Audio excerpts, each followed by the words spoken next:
monyet ingon-ingon Ki Mandahong ngagarotong Kapten Soma ka pinggir kawah. Blesat srek teu lila Ki Mandahong geus muncul di dinya. Alungkeun eta manusia ka jero kawah. Cek Ki Mandahong mere parentah ka para monyet. Teu nunggu parentah 2 kali, keluar awak Kapten Soma anu masih kene can sadar teh dialungkeun kana jero kawah. Kalayang biur katempo awak Kapten Soma digejebur kana sawah. Kerjet. Kapten Soma katempo kakerjetan. Tuluy katempo muih kasedot kana dasar kawah. Para monyet arorohok marancrong kana jero kawah. Ari Ki Mandahong katempo keur sidakep sinuku tunggal. Tuluy leungeunna gerak ngabentuk jurus. Tadila 2 dampal leungeunna diangkat ka luhur. Kaluar sia. Ki Mandahong ngagorowok bari ngangkat 2 leungeunna. Celegur. Kadenge sorangan celegur. Disusul ku cai kawah anu muncrat. Awak Kapten Soma anu tadi dialungkeun ka jero kawah katempo kapentalakeun ka luhur. Blug tuluy ragrag hareupeun Ki Mandahong. Sakujur awak Kapten Soma beureum lir ka duruk. Kulit beulitna melepuh. Rupa Kapten Soma robah jadi pikasieun. Katempo manehna ngajoprak teu empes-empes.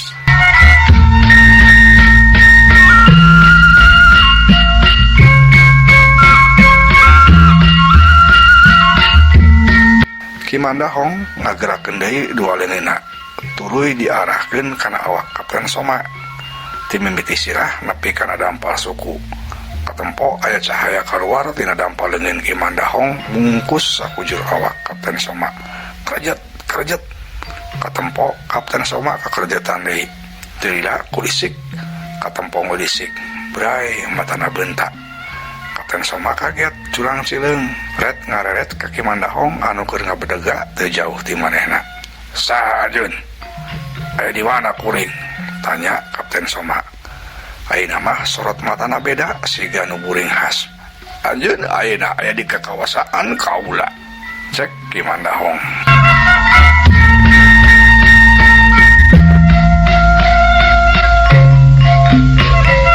Ngadenge kitu Kapten Soma ambek. Jung manehna nangtung. Karasa aku manehna awakna leuwih hampang. Ari ngabacot tong padu bae sia. Aing teh sudi jadi patalukan sia. Cek Kapten Soma bari matana molotot. Tapi dikitukeun Ki Mandahong kalah cacakakan. Sia bisa naon wani pulutat polotot ka aing. Lamun sia wani sabab sia ngalawan ka aing ieu lawan ingon-ingon aing heula. Cek Ki Mandahong bade tuluy manehna ngalungkeun ieu pondok anu samamehna dicokot tina jero bajuna. Kalayang ieu Ki Mandahong ngalayang. Tuluy muter di saluhureun sirahna. Teu lila les eta ieu ngaleungit janggelek robah wujud jadi maung hideung. Gaur. Eta maung gegauran tuluy luncat nyerang ka Kapten Soma. Kapten Soma reuas. Tapi manehna teu boga waktu pikeun ngahindar. Daek teu daek Kapten Soma kudu ngalawan eta maung. Satuluyna ger Kapten Soma galungan ngalawan maung.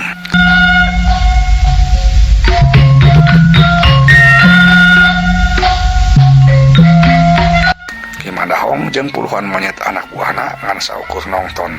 Malah katempo monyet-monyet mah siga anu barungah pisan. Asa meunang nongtonan lamun manusia mah.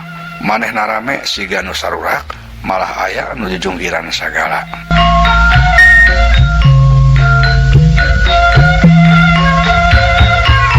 Lila Kapten Soma bener-bener kadesak. Awak jeung beungeutna racak. Balas dicakaran ku maung. Malah katempo eta maung geus hasil ngalanggem awak Kapten Soma. Sungutna calawak katempo sihungna meuni sareukeut. Atuh nampo kitu mah Kapten Soma bener-bener beuki soak. Meuni geus asagep bae beuheungna digegel ku eta maung. Antuk nama Kapten Soma ampun-ampunan tulung-tulungan. Ampun, ulah taluk. Ampun, ulah taluk. Cek Kapten Soma gogorowokan. Ngadenge kitu Ki Mandahong cacakakan. Meuni tarik pisan. Ditulutan ku para monyet anu rame siga nu salurak bari jajalungkiran. Ampun kisanak, ulah taluk, ampun. Cek Kapten Soma deui gogorowokan.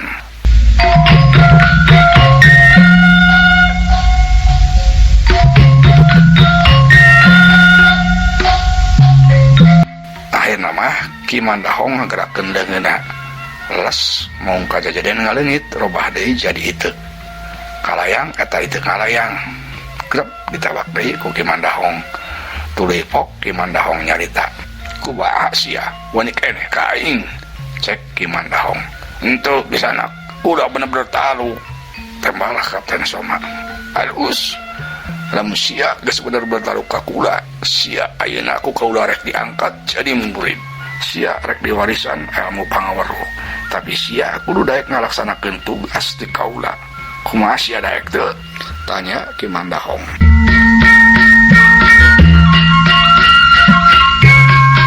Atuh ngadengarek diangkat murid mah Kapten Soma malah ngarasa bunga sumohon kuring siap nerima sagala tugas cek Kapten Soma alus timimiti ayeuna sia rek dilatih cek Ki Mandahong sumohon sim kuring siap tembal Kapten Soma.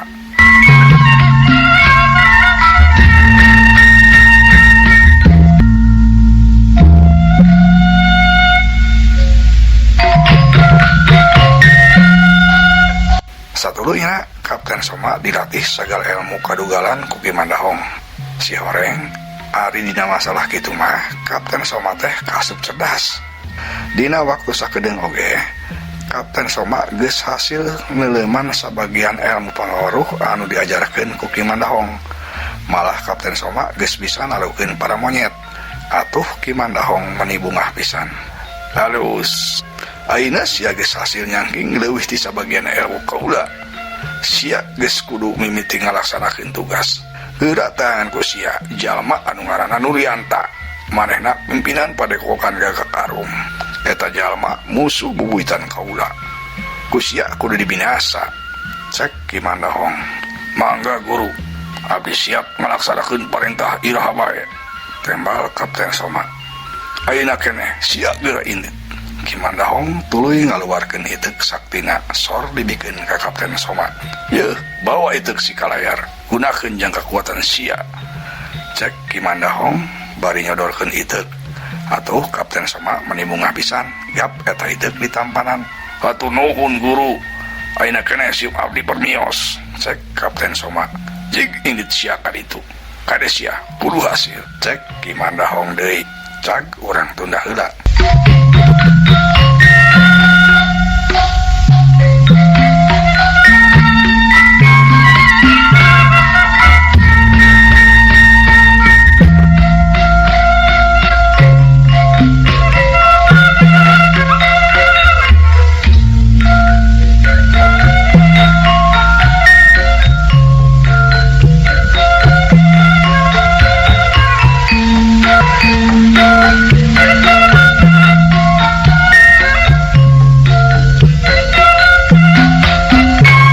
Ayeuna caturkeun heula si Sahudi anu diparentah ku Mynir Jensen pikeun nyegat utusan residen tea anu ngaran Mynir Hendrik.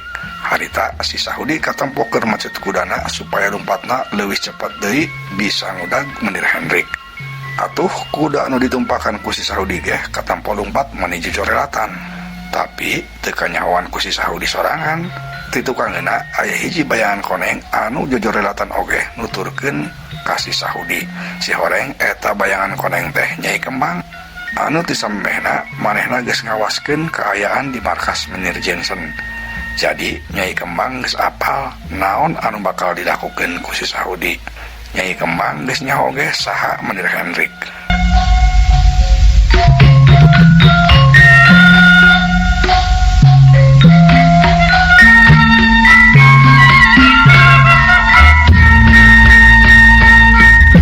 Tekung silila kuda si Sahudi geus hasil nyusul kudana Mynir Hendrik.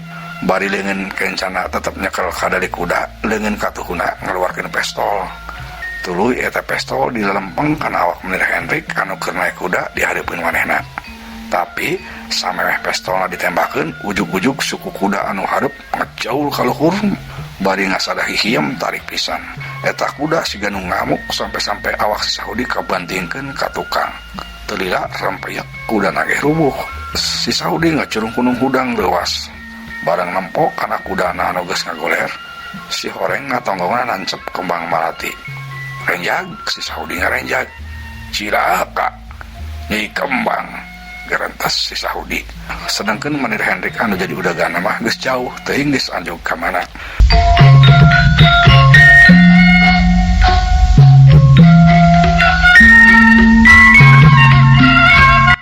Si Saudi luak liuk bari taki-taki neangan Nyai Kembang.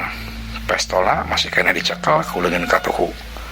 Tapi teu kanyahoan ti mana datangna ujug-ujug celek Nyai Kembang geus aya nangtung ngabedega di hareupeuna. Si Saudi salah ngapreuwas. Tapi samemeh manehna ngomong Nyai Kembang geus ngayunkeun sukuna. Najong kana pepeuteyan si Saudi anu keur dipake nyekal pestol Cilebet. Celang pestol nama celang jauh pisan.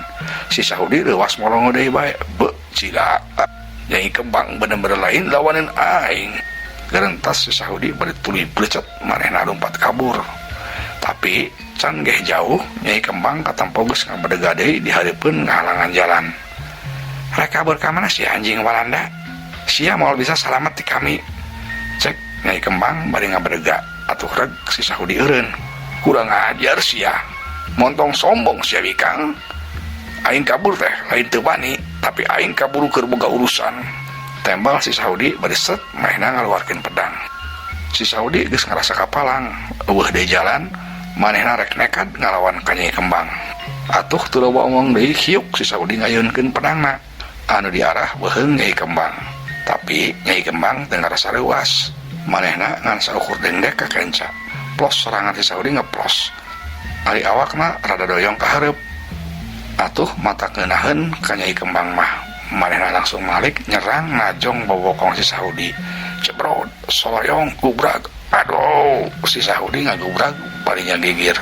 Tapi si Saudi buru-buru udang deui. Tuluy geus teu loba omong deui sabrot si Saudi nyerang ka Nyai Kembang ngabubat babiteun pedangna geus teu puguh aturan. Atuh beuki ngeunaheun bae pikeun Nyai Kembang mah manehna ngan saukur loncat ka kenca loncat ka katuhu. Sampai dina hiji waktu Nyai Kembang hasil najong deui leungeun si Saudi anu keur nyekel pedang ti palabahan handap. Celang atuh pedang si Saudi mah celang deui ka luhur. Tapi tuluy nyeot ragrag deui mun nyewuk congona ti handap slep eta pedang lancrep kana tongong si Saudi. Goak si Saudi ngagoak. Tobat gubrag si Saudi ngagubrag. Awakna goyang getih. Nyai Kembang aneh panjang. Hampura kisanak. Sebenarnya kaula teu niat meh handika. Cek Nyai Kembang. Tuluy giriwil Nyai Kembang ngangkat lain di Saudi blesat indit. Cak urang tunda heula.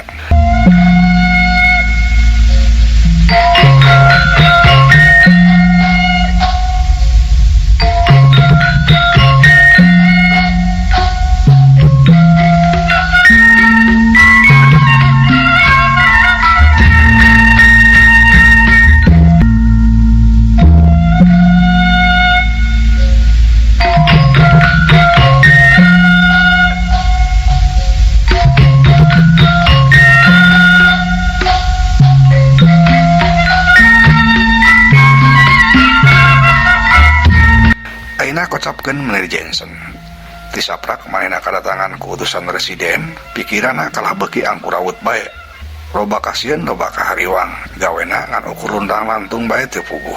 Pedam seh ada saja yang bikin ik pusing. Aduh apa yang harus ik buat. Cek Menir Jensen ngomong sorangan bari nepak tarangna. Keur kitu kurunyung aya hiji awewe datang nyamperkeun. Si Horeng eta teh Nyai Dasti salah saurang gundikna. Kenapa kelihatan pusing begitu tuan? Tanya Nyai Dasti.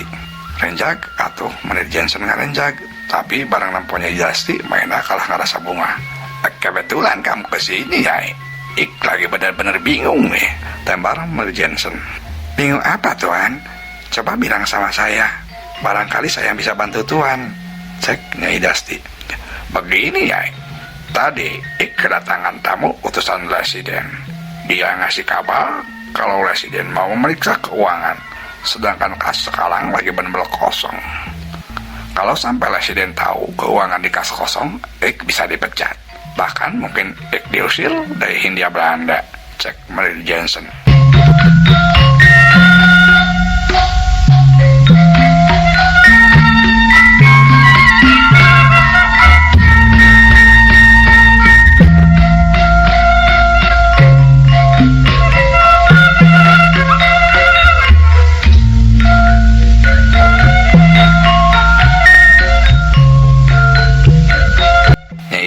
ulang sakedeung milu mang mikirkeun teu lila pok manehna ngomong. Kalau gini aja gimana tuan? Kalau menurut saya sebaiknya tuan narik lagi aja pajak dari warga. Nih sekarang mumpung lagi musim panen tuan, barangkali aja bisa nutup keuangan kas tuan, cek Nyai Dasti. Karena itu Mener Jensen ngerasa keidean. Benar juga kamu Nyai. Kenapa tidak kepikiran ke situ? Dasar kamu ini memang pintar Nyai. Pantas kamu dapat lagi nih hadiah dari cek Mener Jensen. Tuluy Mener Jensen ngarogoh duit tina sakuna sor langsung dibikeun ka Nyai Dasti. Ini buat kamu Nyai, cek Mener Jensen bari mikeun duit. Atuh Nyai Dasti meuni bungah pisan, gap duit ditarima. Tuluy sep diasupkeun kana jero kutang. Ari Mener Jensen katempo indit. Nyai Dasti heran. "Hei, mau kemana tuan?" tanya Nyai Dasti. "Nyai tunggu dulu di sini. Mau ngasih tugas dulu sama anak buah." Tembal Mener Jensen bari terus bae leumpang. Nganu waktosna ka wajah Seep. Insyaallah dilajang dina episode salajengna. Assalamualaikum warahmatullahi wabarakatuh.